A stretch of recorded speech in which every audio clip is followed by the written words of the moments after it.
بسم الله الرحمن الرحيم. الحمد لله والصلاة والسلام على أشرف المرسلين سيدنا محمد وعلى آله وصحبه أجمعين. الحضور الكريم، السلام عليكم ورحمة الله وبركاته. Your Excellencies, distinguished guests, ladies and gentlemen, very good morning. It's my pleasure to welcome you all here today to the 15th Annual Cards and Payments Middle East Conference and Exhibition. And it's indeed my privilege to address this eminent gathering today.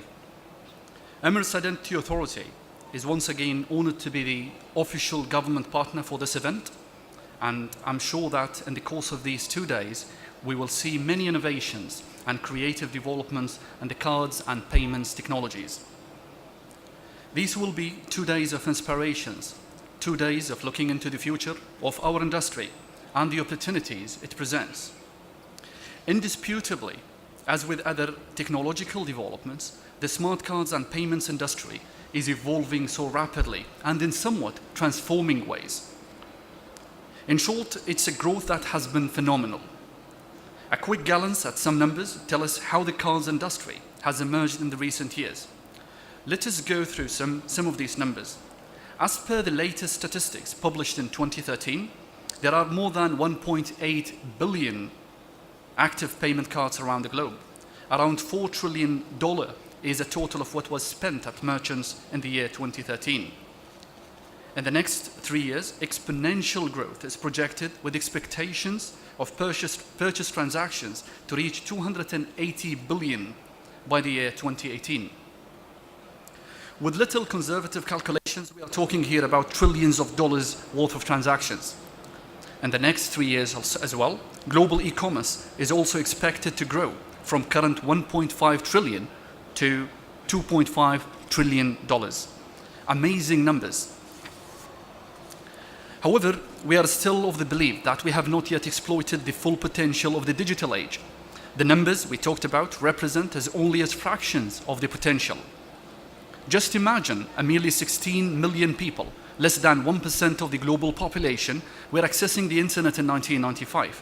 Today, we have nearly 3 billion people, about 40% of the global population accessing the internet.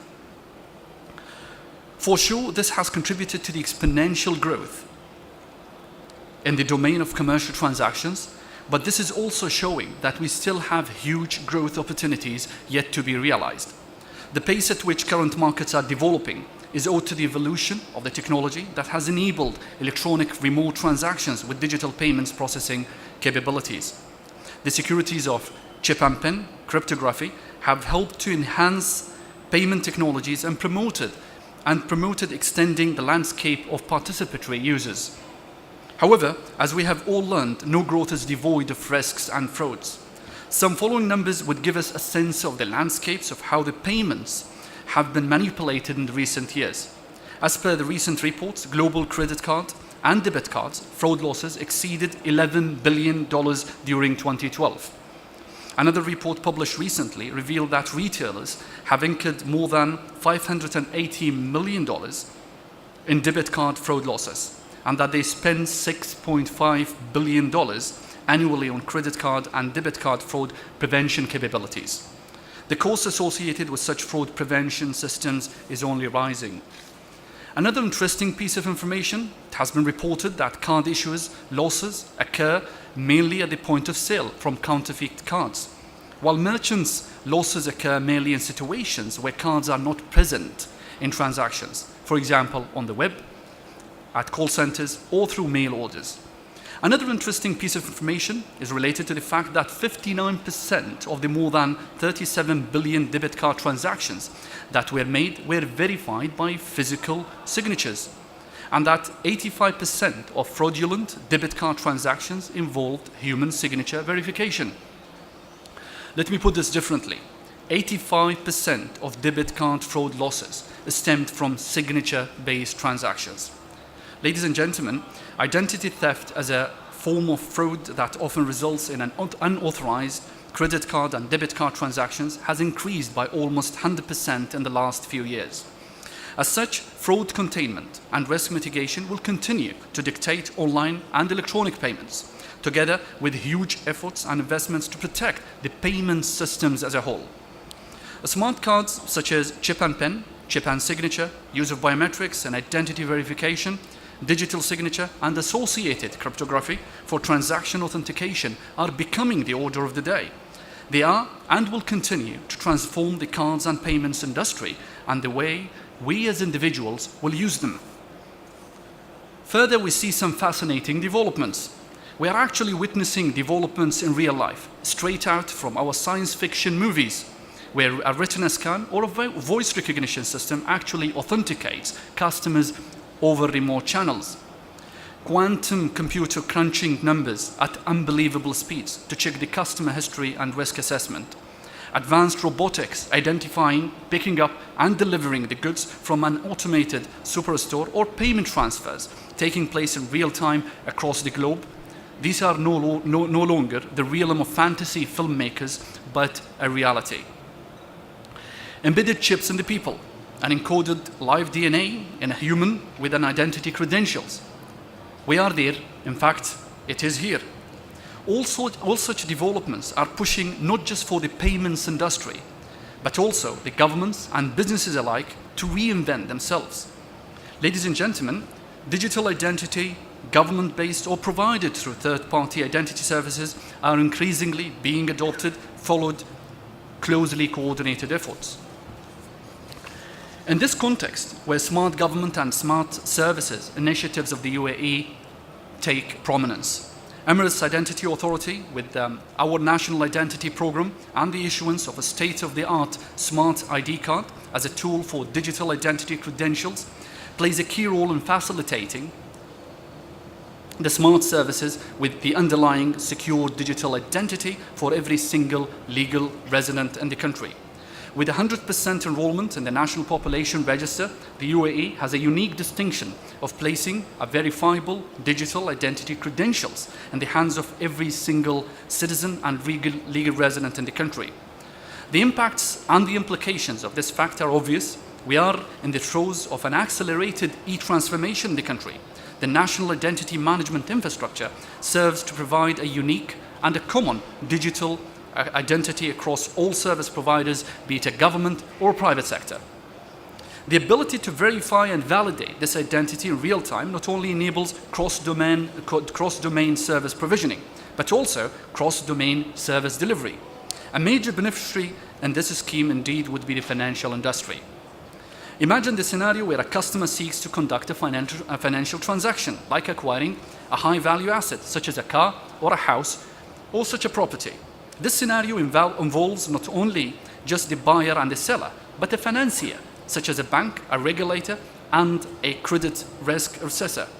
The current situation demands customers to submit multiple documents for identification and statements of financial capabilities.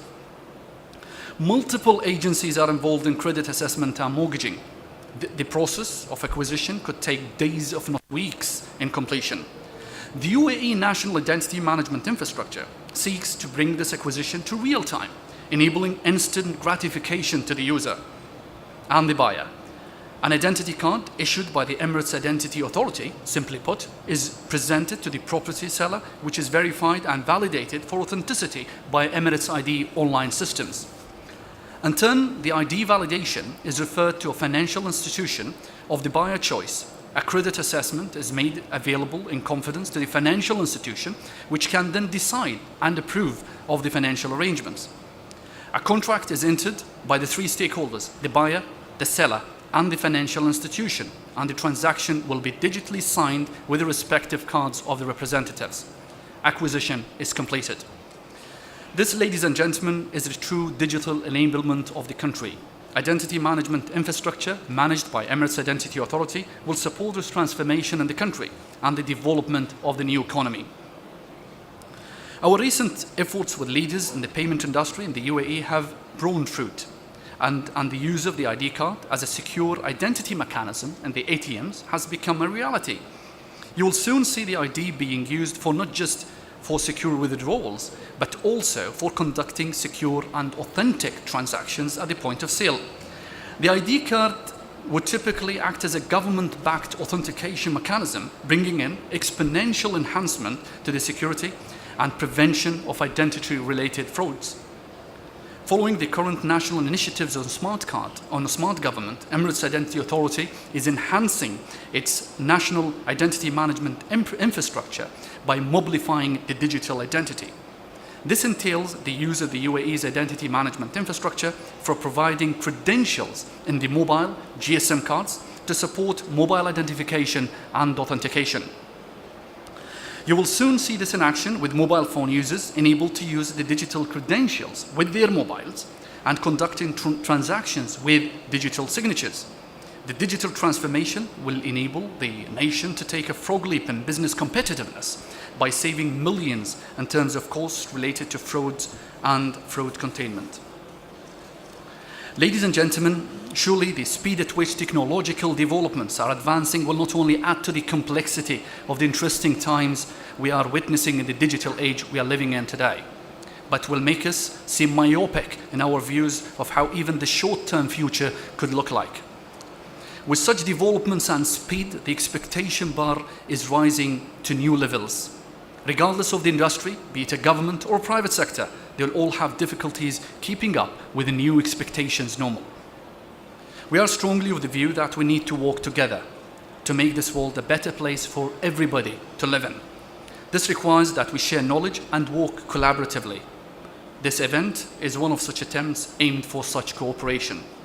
I thank the organizers for this distinguished work and excellent work that they have actually tried to do. And I wish you all the best and a fruitful association in the coming days. Thank you very much for your kind patience.